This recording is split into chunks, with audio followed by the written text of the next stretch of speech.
Hello friends, இன்றைக்கி beans கேரட்டை வச்சு ஒரு மசாலா பொரியல் எப்படி செய்யலான்னு பார்க்கலாம். இதுக்கு ஒரு வாணலில் 3 டேபிள் ஸ்பூன் எண்ணெய் விட்டுக்கிட்டு 1 டீஸ்பூன் கடுகு, 1 டீஸ்பூன் உளுந்து, 1 டீஸ்பூன் பெருஞ்சீரகத்தூள் தாளிச்சுக்கோங்க. கூடவே கருவேப்பிலையும் கிள்ளி சேர்த்துக்கோங்க.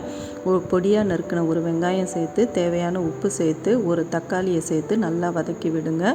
இதில் 1 டீஸ்பூன் அளவுக்கு இஞ்சி பூண்டு விழுது சேர்த்துக்கோங்க. இதையும் சேர்த்து வதக்கிட்டு 1/2 டீஸ்பூன் மஞ்சள்தூள், 1 டீஸ்பூன் மல்லித்தூள், 1 டீஸ்பூன் காரத்துக்கு தனி மிளகாய்த்தூள் இதையும் சேர்த்து நல்லா வதக்குங்க. வதக்குனதுக்கப்புறம் நம்ம அரிஞ்சு வச்சுருக்கிற பீன்ஸ் கேரட்டை இதில் சேர்த்து லைட்டாக வதக்கி விட்டு கொஞ்சமாக தண்ணி விட்டு 5 நிமிஷம் போல் வேக வச்சுக்கோங்க.